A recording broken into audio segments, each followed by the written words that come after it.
Bien le bonjour, je suis un peu surpris d'être là comme vous, mais je suis le présentateur de cette émission ce soir. Normalement j'avais une petite intro à faire, mais je pense qu'on va commencer. Je suis pas très fort pour ça, donc on est avec Maître Bon. Ben, bonsoir Mathieu, bonsoir aux téléspectateurs. Voilà. Mais je ne me suis pas présenté, je pense que tout le monde me connaît à peu près. Matt le Buzz, ça va, on connaît. Oui. Ensuite on aura Monsieur Patrice Basile. Merci d'être là, c'est un honneur et je suis heureux à nouveau de faire partie de l'équipe. Et donc, je ne te connaissais pas avant, c'est Guillaume Michaud. Guillaume Michaud, voilà. c'est le petit nouveau. Le petit pronostiqueur qui monte, on va dire. Tu sors de strike là, tu es sur du... C'était pas mal là, j'ai eu un petit creux il y a 2 semaines, mais là je suis reparti sur 12 sur 14. 12 sur 14, ouais, parce que, la semaine dernière c'était quoi? J'étais à Miami donc j'ai dépensé les sous, je les faisais pas rentrer, tu vois. Il n'y a pas de souci. J'avais un petit quiz à vous faire, c'est pas que j'ai enchaîné. J'ai des petites questions à vous poser sur les matchs. On pourrait peut-être parler de ce qui s'est passé, l'affaire Abidal, non, bof. Qu'est-ce que vous en pensez? Il y a eu beaucoup d'affaires, hein. En plus il y a eu Benzema aussi. Benzema aussi, c'est vrai que l'affaire Abidal, c'est bon, voilà, c'est une affaire apparemment de cœur ou de cul, derrière. Et messieurs, faites attention à vos pratiques et aux conséquences. Et puis c'est vrai que c'est compliqué. Dans l'affaire Benzema, on a un Valbuena qui est soulagé. Ça fait des années que ça traîne, ça a beaucoup pesé un petit peu sur l'ambiance entre les joueurs, mais aussi au sein de l'équipe de France, dans le giron footballistique français. Mais bon, il paraît que Benzema a fait rappel, donc on ne sait pas trop. Mais c'est vrai que c'était une affaire qui méritait un dénouement pour pouvoir passer à autre chose, à mon sens. Oui, de toute façon, moi je pense qu'il faut rester sur le foot. Benzema, c'est un grand joueur, je préfère rester là-dessus. Parce que, en plus, on disait il y a quelques temps, il n'est pas condamné, donc on doit le laisser jouer. Il jouait pas. Et tant qu'il est condamné, personne ne va penser à le retirer. Est-ce que vous comprenez d'ailleurs ça, condamné, pas condamné? Il ne jouait pas alors qu'il était en présomption d'innocence. Aujourd'hui, il est condamné et il est validé à son poste d'attaquant. Non, moi je le dis, je pense pas que c'était une histoire de condamné ou pas. Je pense que c'était une histoire de dynamique et d'ambiance, comment ça a impacté le groupe France. Donc à partir du moment où on a laissé le temps, voilà, le temps a fait son effet, et c'est vrai qu'aujourd'hui on avait vu dans quelle dimension il est revenu à l'équipe de France, et donc il est intégré, il y a une dynamique de groupe dans laquelle il a réussi à trouver sa place. Benzema, au Valbuena, il est déjà plus aux oubliettes par rapport à l'équipe de France, mais c'est vrai que c'est compliqué pour... Un joueur condamné peut donc jouer en équipe de France. Apparemment, Lucas Hernandez est condamné, il ne devait pas revenir dans le giron de son ex ou de son actuel, parce qu'ils sont revenus ensemble apparemment. Et ils continuent, et là je pense que on a parlé des frères Laodougou et compagnie. Moi je pense qu'on a 2 Hernandez qui sont en équipe de France pour parler de temps. Ok. Bon, on peut déjà peut-être commencer la grille du coup. Bien sûr. Pas de souci. Sur les premiers matchs, on va attaquer le premier match. Il paraît que c'est... Alors on va déjà voir la grille. Alors Marseille 3, Montpellier, Lyon. Bordeaux-Brest, Reims-Clermont, Monaco-Strasbourg, Lorient-Rennes, Chelsea-Manchester, Manchester City-West Ham, Burnley-Tottenham, Leipzig-Bayern-Leverkusen, Naples-Lazio de Rome, Milan-AC-Sassuolo, Cadix-Atlético de Madrid et le Real qui reçoit le FC Séville. Du coup, on va commencer par le jamais 203 de Marseille 3. Maître Bon pour commencer. C'est vrai que de toute façon, à partir du moment où on commence par Marseille et qu'en même temps on a l'actualité qui vient corroborer un peu la petite paille pour me donner un peu du grain à moudre, je dirais que deux choses, disons déjà la sanction qui est tombée, donc un match qui sera à huis clos au Vélodrome. Vous la trouvez juste cette sanction? Bien sûr, bien évidemment, pas de souci. On reviendra là-dessus tout à l'heure dans la plaidoirie, mais c'est vrai que oui, il n'y a pas de souci là-dessus.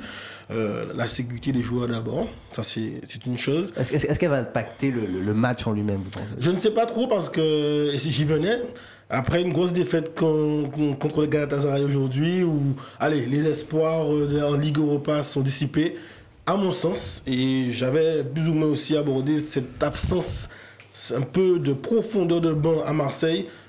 Pour moi, c'est un soulagement. Marseille va pouvoir dérouler, se consacrer pleinement au championnat.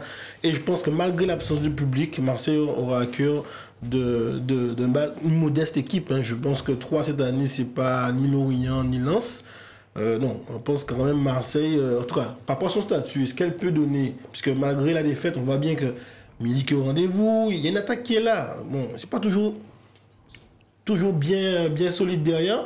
Mais l'attaque est là, donc avec une modeste équipe de 3, si on ne peut pas battre 3 à domicile avec ou sans public, bon, ben on arrête le foot. Oui, je pense que ce match pour Marseille, c'est un petit peu le match de la revanche, parce que bon, c'est vrai que cette défaite en Europa League, je pense qu'ils ont fait tourner, et que vraisemblablement, c'est la priorité pour Marseille, c'est la Ligue 1. Et à ce titre, ils vont évidemment à cœur de battre 3. En plus, ils ont des joueurs qui seront là. Le retour, Under revient.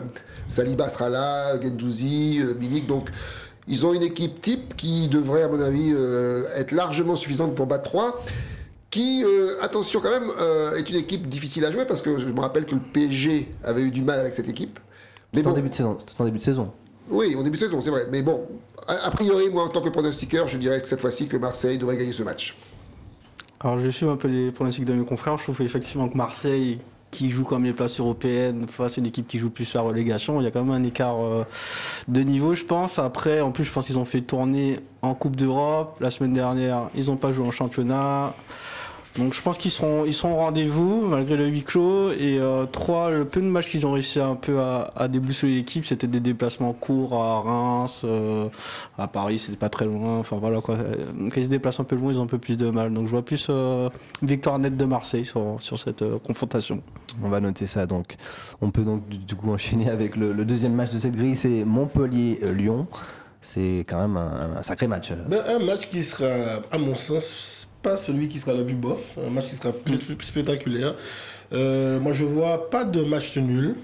Je vois dans cette équipe-là, je vois une Montpellier qui, malgré la défaite face à Rennes, est dans une belle dynamique. Rennes, je pense que voilà, il faut penser que Rennes est déjà dans une prétention qui soit à recadrer vers le haut dans le championnat.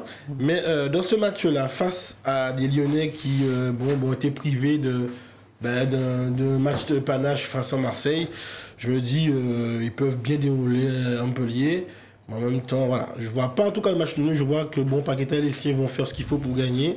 Et Montpellier aussi, avec sa nouvelle dynamique, ses nouveaux joueurs, peut aussi l'emporter à domicile.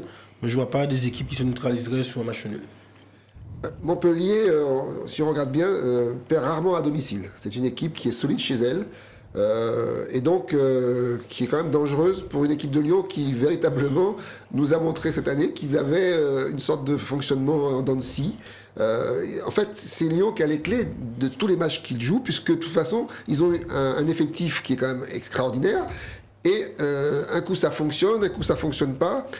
Bon, il y a ce match qu'ils n'ont pas pu jouer la semaine dernière, qui peut-être va faire aussi qu'il manque un peu peut-être de compétition. Enfin, je pense que Montpellier, sur ce match-là, a une grosse carte à jouer. Et Lyon, à mon avis, aura beaucoup de difficultés contre une équipe de Montpellier, quand même, qui a des Savanier, des Mavidi, qui sont quand même des joueurs qui ont prouvé leur efficacité cette saison. Donc, moi, je serais partisan pour parier sur la victoire à domicile ou à l'extérieur, donc faire un petit double. Parce que vraiment, ce match-là, pour moi, reste un match qui va peut-être être très beau, mais indécis. C'est vrai que je pense qu'on peut s'attendre à un bon Montpellier. Ils ont fait une bonne confrontation contre Nice la dernière fois. Ils l'ont porté 1-0, mais ça reste assez solide. Il y a des joueurs intéressants comme TJ Savanier, dont tu viens de parler. Et d'autre côté, Lyon, je ne sais pas. Ils ont eu ce match-là qu'ils n'ont pas joué, donc on ne sait pas quel était leur niveau la semaine dernière. Mais on sent qu'il y a des petits trucs en interne qui ne vont pas. Il y a le départ de Juninho, j'en parlais déjà la semaine dernière. Je pense que ça va peut-être un peu impacter les joueurs. Et je ne vois pas l'emporter. Je les sens un peu en difficulté ces temps-ci. Donc je mettrais plutôt soit une victoire de Montpellier ou un match nul éventuellement.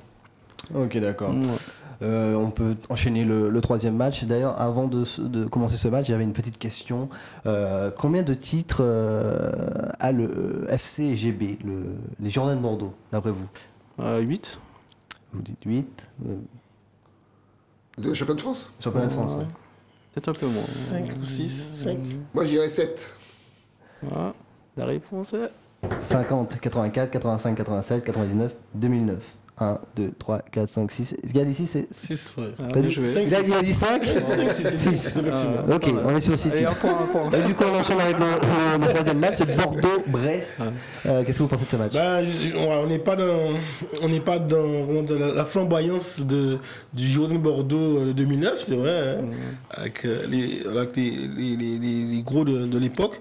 Aujourd'hui, je suis très indécis sur ce match-là. Sous le plan du pronostic, c'est un match très compliqué. Parce qu'on voit bien qu'il y a du mieux. Ça marque beaucoup à Bordeaux, mais ça en prend beaucoup. Alors j'ai vu tous les 5 derniers matchs, ils ont marqué peut-être 2 ou 3 à chaque fois, et pourtant ils en prennent 3 ou 4 à chaque fois. Donc c'est vrai qu'à domicile, je me dis pourquoi pas, et en même temps, je vois un Brest qui aussi reçoit bien et se déplace bien. Voilà, à part la petite déconvenue il n'y a pas longtemps, c'est une équipe qui... Voilà, je vois que c'est Lens qui a fait les frais. Personne du Congo, personne n'avait vu Ce match. mais dans le contenu, ça s'explique. Je pense que je vois aussi des mecs qui sont assez bien placés. Et je pense qu'ils ont retrouvé un peu le joueur qui est un peu blessé. Il y a eu pas mal de petits couacs au début du championnat pour cette équipe-là. Et aujourd'hui, je trouve que Brest a vraiment une belle dynamique. Et je pense, allez, j'ai pris le risque, une victoire à l'extérieur de Brest, malgré tout, malgré les bonnes dispositions, semaine après semaine des Girondins. Je suis un peu de l'avis de mon ami Pascal, parce qu'effectivement, il y a encore, allez, on va dire 5 semaines, j'aurais qualifié ce match de match bof. Parce que ces deux équipes, à l'époque, qui étaient vraiment insipides dans le fonctionnement, dans le contenu. Et puis, on découvre que de match en match, l'équipe de Brest est en train de se refaire une santé, donc de prendre un petit peu des couleurs. Et c'est vrai que ça fait quand même pas mal de temps qu'ils sont invaincus. Je crois que ça fait 5 matchs qu'ils sont invaincus. 3 victoires consécutives, 4-0 contre Lens, qui est quand même une équipe qui a prouvé ses valeurs. Donc oui, je crois que Brest est en train de redevenir le Brest qu'on a connu l'année dernière. Et contre ce Bordeaux-là, alors qui lui qui est complètement, je sais pas, on a l'impression qu'il joue au football, mais qu'il pourrait jouer au rugby en même temps, ça serait pareil. Donc moi je dirais effectivement que Brest a toutes les chances de pouvoir faire de belles choses à Bordeaux. Sachant que Bordeaux, quand même, a une défense quand même assez solide, même s'ils ont un jeu insipide, mais ils ont quand même un fond de jeu qui reste solide. Donc si Brest joue le même jeu que contre Monaco ou contre Lens, je pense qu'ils ont toutes les chances de gagner. Donc moi je serais pour tenter une victoire de Brest. Victoire de Brest, ouais, pourquoi pas. Après, vous savez, Bordeaux, domicile, vous connaissez mon pronostic déjà, c'est match nul. La semaine dernière, Metz-Bordeaux, match nul, sec, bam, ça tombe. Donc je pars là-dessus. Après ça que Brest, la semaine dernière, ils m'ont fait plaisir contre Lens, ça je m'y attendais pas trop, je me lève le matin, bam, bam, 1, 2, 3, 4 buts. Impressionnant. Après, beaucoup de réalises, ils ont eu des poteaux qui étaient contre eux, voilà, ça a bien tourné quand même, mais je me dis pourquoi pas, avec un petit peu de magie, ils peuvent gagner à l'extérieur. Donc soit le match nul, soit la victoire de Brest pour moi. C'est vrai que Bordeaux est une équipe de nuls. Excusez-moi pour ça. Désolé les Bordelais. Hein. Reims-Clermont, le 4e match de cette grille. Maître Bon. Mi-figue, mi-raisin. Au niveau la méthode champenoise, c'est pas du tout ça. Difficile celui-là. Très compliqué aussi. Allez, moi je dis un petit avantage au niveau, encore une fois, de la dynamique actuelle à celui qui se déplace. Clairement, même quand ils perdent, voilà, c'est des équipes qui savent jouer au ballon et qui marquent, voilà, qui sont assez généreux dans l'engagement et dans la manière de jouer. Donc face à une équipe un peu, je sais pas, un peu diminuée, ou en tout cas limitée dans ce qu'elle peut produire, je vois là encore, je prends le risque que cette équipe de Clermont puisse faire un bon coup et puis inverser la tendance du classement, puisque pour l'instant, Reims est au-dessus. Mais je pense que Clermont va pouvoir se rapprocher, sinon dépasser Reims lors de cette journée. Alors moi, je ne suis pas tout à fait de cet avis parce que... Alors, Clermont, pour moi, c'est tout à fait l'inverse de Brest. Clermont avait très bien commencé le championnat parce qu'ils avaient un jeu qui était très alléchant, avec un style de fonctionnement qui marchait bien, qui faisait qu'ils avaient des bons résultats. Et puis, qu'est-ce qui s'est passé ? Je pense tout simplement que cette équipe n'avait pas de banc, comme on dit. Et au fur et à mesure, les joueurs se sont, à force d'être sollicités et de jouer ce football très, très euphorique, se sont blessés et qu'ils ont beaucoup maintenant de blessés, une infirmerie qui commence à se remplir. Et du coup, ils n'ont plus la qualité technique pour pouvoir assumer les résultats qu'ils faisaient au début. Donc, ils sont en train de s'éteindre doucement.